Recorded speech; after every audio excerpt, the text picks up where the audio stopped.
আজ আমাদের বাড়িতে ছিল অনেক খাটুনির কাজ, অর্থাৎ ডিম ঢালাইয়ের কাজ। তাই আমি মাংস এনে সব মিস্ত্রিদের রান্না করে খাওয়ালাম। তার পাশাপাশি আমিও তাদের হাতে হাতে কাজ করলাম। নমস্কার, আমি প্রসেনজিৎ দাস। আমাদের দুভাইয়ের মিষ্টি ব্লগে তোমাদের সবাইকে স্বাগত। আজ সরকারি ঘর তৈরি করার চতুর্থ দিন। অনেক ভোরবেলায় ঘুম থেকে উঠেছিলাম। আসলেই কাজের চিন্তায় ঘুম আসে না বললেই চলে। ভোরবেলায় উঠে আমি অনেক বালি চেলেছি। আচ্ছা, তোমাদের ওদিকেও কি আজ কুয়াশা পড়েছে? আমাদের এদিকে তো ভোরবেলায় অনেক কুয়াশা পড়েছিল। যাই হোক, ভাই ঘুম থেকে উঠেও আমাকে অনেক সাহায্য করেছিল। তারপর যখন মিস্ত্রিরা এলো, আমি দৌড়ে গিয়ে রান্নাঘর থেকে চা তৈরি করে এনে তাদের দিলাম। আজ আবার 4 জন এসেছে। 4 জনের খাবার তৈরি করতে হবে, তারই সঙ্গে আমার এবং ভাইয়েরও খাবার তৈরি করতে হবে। তবে তার আগে আমাকে কিছু খোয়া নামাতে বলেছিল। সেই মতো যে দোকান থেকে বালি এনেছিলাম সেই কাকুকে ফোন করে বললাম খোয়া নামানোর কথা।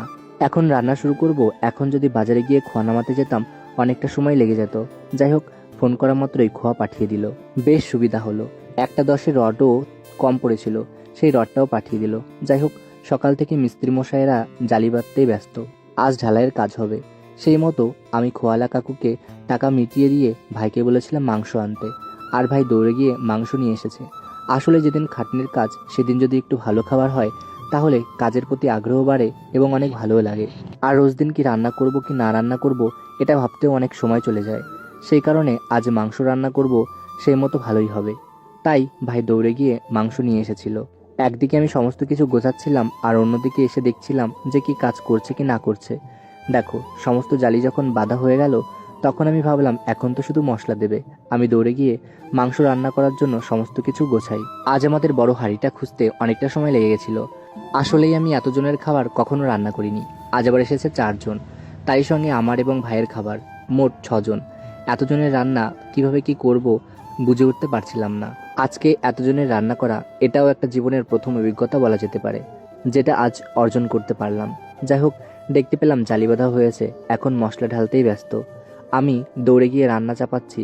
তবে রান্না করতে গিয়েও হিমশিম খেয়ে গেছিলাম। আসলেই মাংস রান্না করব, তবে আলু কেটে ভাজতে ভুলে গেছিলাম। যাই হোক, সব কিছু গোছানোর পরে তারপর আমি আলু কেটেছিলাম। তারপর আলুগুলো ভাজার পরেই রান্না চাপিয়ে দিয়েছি। রান্না যেন তাড়াতাড়ি হয় সেই কারণে আমি একপাশে গরম জলও চাপিয়েছি। সেই মতো যখন আমার মশলা কষানো এবং মাংস কষানো সম্পূর্ণ হলো, গরম জল ঢেলে আরও কিছুক্ষণ জাল দিয়ে গরম মশলা দিয়ে নামিয়ে ফেলেছি। আজ রান্নাবান্না করতে অনেকটাই দেরি হয়েছিল। মানে প্রতিদিন যে তুলনায় খেতে দিই যে সময় মতো, সেই সময় মতো খেতে দিতে পারিনি। আজ একটু দেরি হয়েছিল। আজ মাংসের রঙটা কেমন হয়েছে তোমরা জানিও। যাই হোক, সবাইকে খাইয়ে তারপর আমি এবং ভাইও বসে পড়লাম। আমাদের খেতেও আজ অনেক দেরি হয়েছে। তবে এই নিয়ে ভাইয়ের কোনো অভিযোগ নেই, কারণ আজ বাড়িতে মাংস রান্না হয়েছে।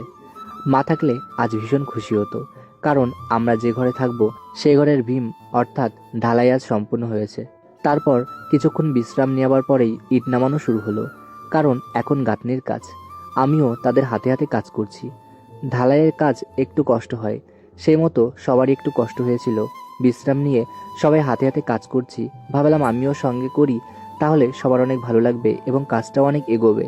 তাই কিছু পরিমাণে ইট আমি একসঙ্গে জড়ো করে তারপর কাচিয়ে রাখছিলাম, যাতে গাঁথনি দিতে সুবিধা হয়। আজ সময় মতো খাইয়ে ভাইকে পড়তেও পাঠিয়ে দিয়েছি। ভাইকে নিয়ে আর চিন্তা করতে হবে না। আসলেই এত সমস্ত কাজের মধ্যে ভাইকে গ্রামে ডাকতে যেতে হয়েছিল। যাই হোক, খাইয়ে পড়তে পাঠিয়ে দিয়েছি। এখন মিস্ত্রিদের সঙ্গে আমিও হাতে হাতে কাজ করছি। তারপর 1 লাইন মতো মানে 10 ইঞ্চি গাঁথনি দিল। যাই হোক, আজ অনেকটা কাজ হলো।